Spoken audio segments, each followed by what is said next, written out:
first page, come to you live on YouTube. Well, last night there was a big event, and this is a great thing about, that now that Invicta has a real home on network television. It's not under the guise of the behest of UFC. And a while back they had their last Invicta event that was almost a month ago, and now they just had another Invicta event coming up. And just had it last night, and that was the Invicta FC Phoenix tournament for the for the atomweight division. And the atomweight was women who are under a 105, which is the smaller girls. And I know some people are not a big fan of the 105 division, but you know what? You got to watch these women fight. They really, really put their hearts out. I know one thing is the hardcore casuals and some fans just it's because you don't see a lot of knockouts in this division, but you're gonna see some real good fights. So you have to watch this. So anyway, the Phoenix series has been a popular series that Shannon Knapp created. Out of the idea from the old back in the day when the UFC before it was bought out by Zuffa and Dana White and whoever else, the Fatadas or whoever they name are, and they used to have those tournaments. You remember Horace Gracie was always winning those tournaments most of the time. And this is they have been having tournaments. They had one for the bantamweight division, strawweight division, and also the flyweight division. And I hope someday they have one for the featherweight division. And so anyway, it's really five fights if you really think about it. But it breaks down to really four main fights, you know. But the first fight is a reserve fight, you know. And this is a fight for just in case if one of the other challenges, something happened and they get injured, so they have a feeling. So, and this is for the title, which is being held by one Alicia Zapatella, half pipe Zapatella. And I'll finesse it like this: half pipe gives me a full chubby. I had to throw that in there. I gotta throw that in there. I'm not perfect sage. And like I said, anyway, it's four fights, and the first fights are for the quarterfinals. Then you have the semis, and the finals is a regular 3 round fight. 3 rounds fight. So each fight is like 1 round, 5 minutes, and you have to impress the judges or win by knockout or by submission. So that's how it works. So and if like with this being like 105, you're not gonna see a lot of knockouts. So you either have to, most likely it's gonna be by decisions or you might submit your opponent. So anyway, the main fight is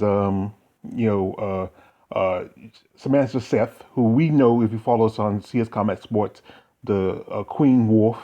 She's a great fighter. We respect her. My man, the coach, did an interview with her against another fighter by the name of let me see, by the name of, I'm trying to remember her name and get it right for it. By the name of Kara Kozlowski. And this fight was a pretty good fight. I mean, it went, like I said, it's only 5 minutes. You only have 5 minutes, so you have to really.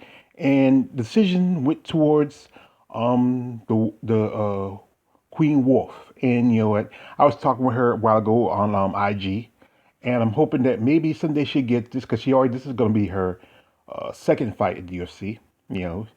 And she's really hoping. She really was great. She enjoyed it. She's hoping that she able to get some more full fights, and we hope to see her because we're a fan of the Queen Wolf. We like her. She's a great person. We watch the interview with my man, the coach, did a while back. I will put in the description if you like to watch it. It was a great fight. I really, it was pretty good. Anyway, next up is a fight that was chosen by the fans. And this is a fight that was really, I think people want to see this debut fight for this lady right here, one Miss Tabitha Watkins, aka the Batgirl. And, she's facing against Jessica DeBona. And Jessica DeBona, she fought about a month ago against, for the title against Alicia Sabatella. And they went the way that the decision went to the in favor of Alicia. And the fight was pretty much was a battle, it was a war. But we all know what happened. The outcome of the fight was that Alicia retained her title. It was her first title defense. And Watkins has a special connection with Half Pint. They are training partners and best friends. So this is opportunity for maybe the Bone to get a little get back. And pretty much the fight ended with just as from it went down pretty much uh, basically Jessica took Tabitha to the ground and just pretty much beat her there. And the fight went unanimous decision. That was just it. It was just that's how it ended. Now the next fight is Lindsay, the Damsel Van Zant, versus uh, Katie Perez. And Katie is from my home state of North Carolina. So, it's good to see a fellow North Carolinian, have an opportunity. This is her debut. She's, in the UFC, in Invicta. And, so wish her good luck. But, Lindsay, she's been around some time. She fought in Invicta. Also, she fought over at Bellator. And, it was also was a battle on the ground, but it ended up in submission. And because of submission, Lindsay automatically was in the semifinals. And there, the semifinals was also like this. She can choose her opponent. So that's what I find out.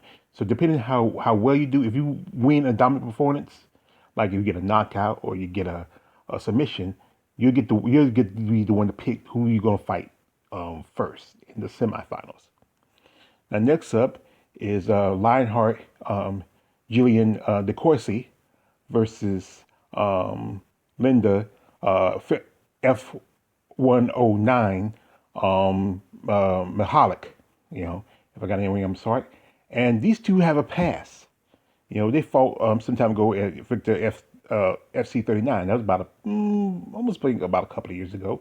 Oh no, like I think it was about last year. No, this year. I think it was about this year. This year, I think no, I think it was last year because it's been a while since Victor had any fights. So it was around last year when last time these two fight.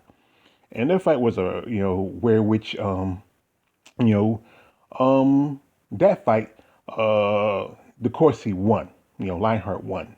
But it was from what I've seen from what I was researching, it was a battle. They had a war, but it went the way of the Corsi. And they just like I think they just got back where they started, and it was a battle between two women.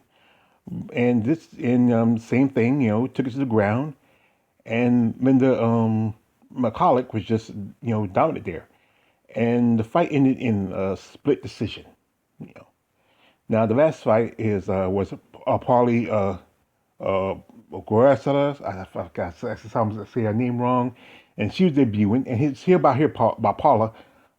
She is a friend of one Miss Angela Hill, and she was debuting here at the UFC. And her name is Firefox, and she was going up against Melissa, the real Spider Monkey, um, um, Blanchia. And it was like they were going back and forth pretty much, and then also they got on the ground. But this fight ended up in also a split decision in the favor of Melissa Blanchy. Yeah. So at the end, as I said for in the video, the because Lindsay Van Zant was the one by decision, pretty much by submission. She was one to pick her opponent, so she picked F19 F109 McCulloch, and that left Debone with Melissa, the Blanchy. And the Blanchy is a BJJ black belt, while Debone is a BJJ brown belt. And the thing is, from where I see it, the brown belt didn't do much. And the black belt didn't do much in favor for Melissa. I mean, she pretty much got dominated in that fight. And, she didn't have much of a real chance against Debone. And with the situation with uh, Van Zant. Van Zant also, she pretty much had a dominant performance against Linda Mahalik. So pretty much the fight ended in a way, both these fights ended with decisions for in favor for both Van Zant and DeBone.